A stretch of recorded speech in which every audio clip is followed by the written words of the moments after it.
Hi, I'm Michelle Anderson, host of Constitutional Conversations.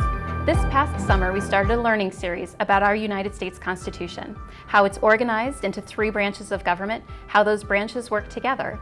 We learned about the branches of government from the people that work in them, the elected officials that we have put into place to help us run our government. It's the law of the land.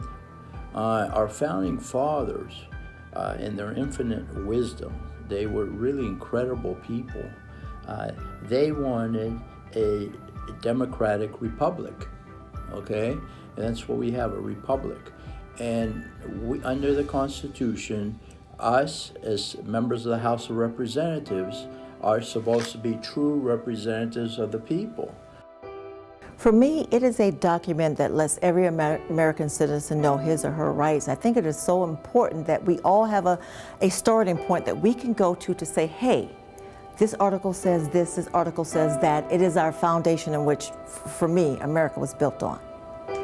We believe as Americans, and certainly the framers believed when they created the Constitution, that these weren't rights that were granted by individuals in a room, that they were rights that we all have by being born. We should have the right to engage in the religious worship that we want to. We should have the right to defend ourselves. We should have these rights. And they just codified them into a document and said, if you're an American, this is the floor of your rights. And that's a very, very special thing. The Constitution to me means that those are a wonderful set of guidelines that our founding fathers put in place to help the citizens always be heard, gives us rules and regulations as a society to live by, and gives us a chance to be involved. It's a constant presence. It's almost spiritual. It's always there. And whenever you're looking at maybe a new piece of legislation, a new bill, what have you, you have to have in the back of your mind the tenets of the Constitution. One of the elected officials that we talked to was Representative Charlie Crist. He's a former governor of the state of Florida, and he's now an elected representative in the United States House of Representatives. He was recently at Largo High School, and he brought them this amazing display, which celebrates the centennial anniversary of the passage of the 19th Amendment, which gave women the right to vote. We have an amazing display here standing between us. How did this display come to be at your school? As a result of the voter drive that our scholars held last year, one of our graduating seniors was interning in Charlie Crist's office, and they were looking at opportunities to highlight schools and things that scholars have been involved with. And with that being said, one of our scholars said, hey, there was this really neat thing that our school did. We got a lot of students involved, a lot of positive information out there about the upcoming election and giving our kids the voice. So when we heard from Charlie Crist's office that they wanted to come and celebrate those scholars with us on campus, we were very, very excited.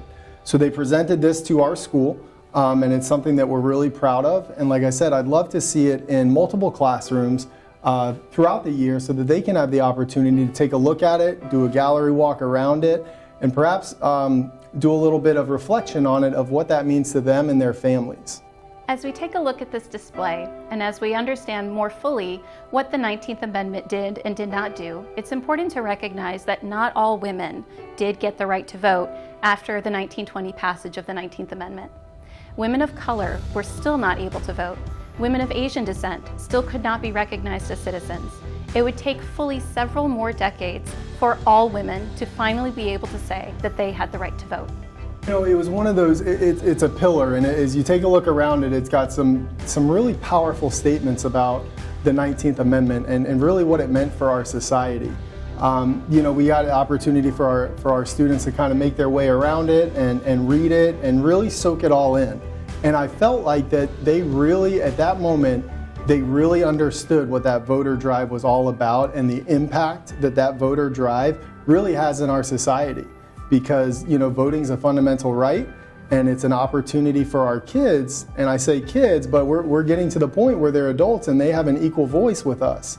So it's important, A, that they're aware of what's going on, and B, knowing how important their endeavor was as we registered young ladies and young men, providing them the opportunity to vote.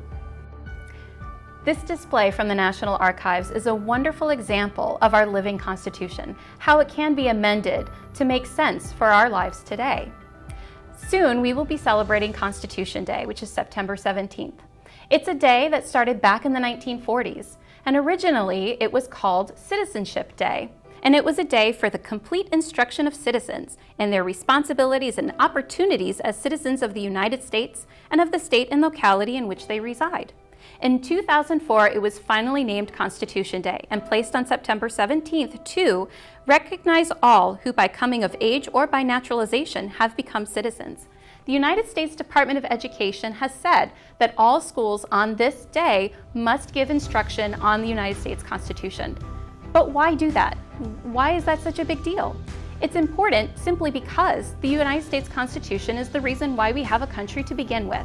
And this is the day that we have set aside to find out what it means to be a citizen of the United States.